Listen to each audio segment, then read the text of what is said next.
for your children or your young people. And as a matter of fact, I know it will be because I've seen the works of previous episodes. As I said, I'm filling in for Louis Messiah, and Louis is quite a venerable person, so there's only so much filling in I could do. So I'm going to stick with the instructions, which should be instructed to young people. When you're in a program, it's good to follow instructions. So number one, it says introduce self. That's pretty easy. I think I've covered that. I worked for a long time as a journalist. Now I work as a college professor.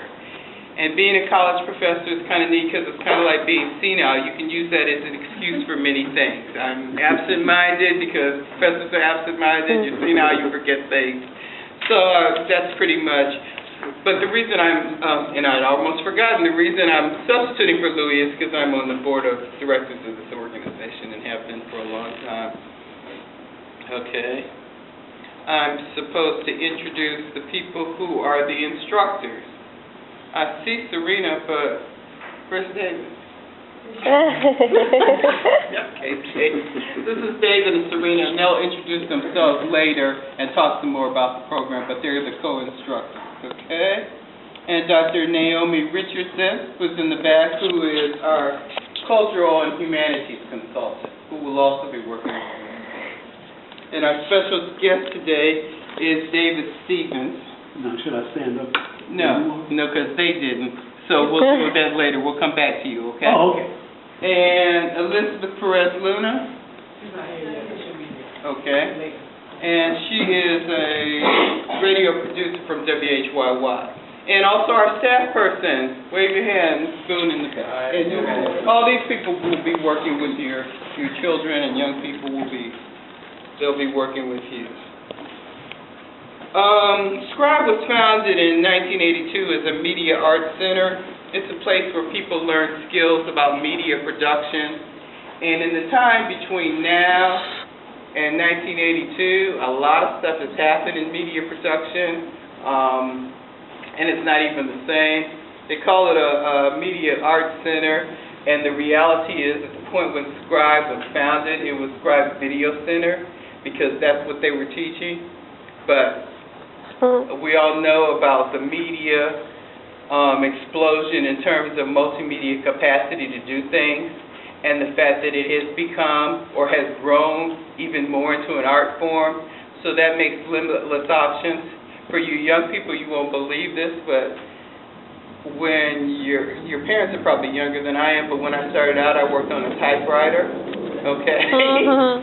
And so just over the course of my journalism career, I saw the methods of delivery change. I tell journalism students the story written by Plutarch, who wrote about, I'd say about 1,000 years after the death of Julius Caesar. And everybody knows Julius Caesar was stabbed to death. And there was one conspirator named Casca. And Casca was run down by the angry mob who were trying to avenge the death of Julius Caesar. But they didn't have Casca the conspirator. They ran down Casca the poet. And they literally tore him to pieces.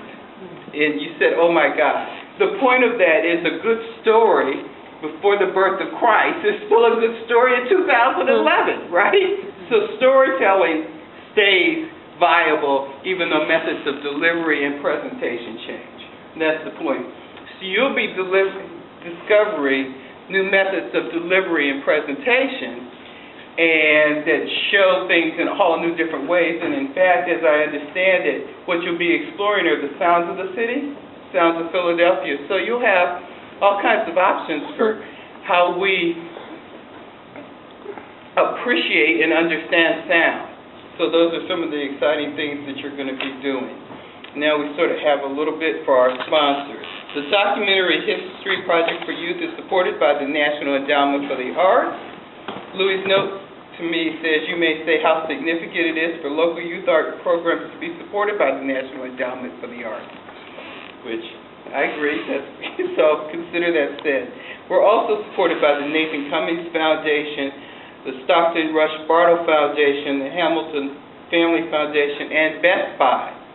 And although it's kind of trite to say that, We know in these times when we're looking at the school district talking about these enormous budget cuts, that public money is being taken away from us and used for things we may not appreciate, and taxes are being levied in ways that we may not appreciate, and I don't want to make a great political statement here.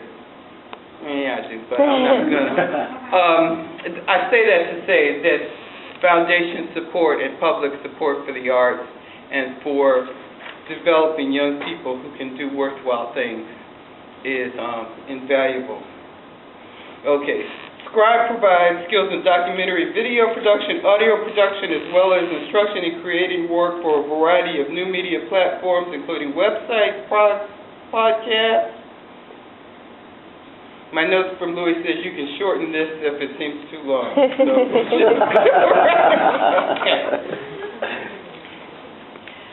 mainly we deal in during the course of the week, we have people who come in and learn how to express themselves through media. And you can be 80 or, how old are you, 12, 14, 15, doesn't matter. You can be completely without skills. You can be barely literate, and there's a place for you here. And I think that's one of the things that makes it such a wonderful and unique place, that it is a place where anyone can come and grow. We do community media projects so that people in communities can learn to tell the story of their communities and share them with others and maybe get money, back to money, okay? And we have a regional neighborhood oral history program. We have community visions. We are now working on an initiative called Muslim Voices, an initiative to allow us to work with a wide variety of Muslim groups to document the long history of Muslims in the United States, and also, I would think, to overcome some of this wicked, insane treatment of people in our society. We also have a community-based radio station in West Philadelphia. We do screenings. We have people, scholars, artists like Mr. Stephens come in and speak to people and give them advice and guidance. And we also, in the summertime, go around the communities and have movies, worthwhile movies on the street, and that's called street movies, and that's a program we're very proud of. And this program is something we're very proud of. Each year we accept 12 middle and high school age students, and you folks will meet 5 to 6 hours a week during the school year until the end of June, and then 10 to 12 hours a week in July and August, and then 5 to 6 hours in September and October. And I know that you will do great things.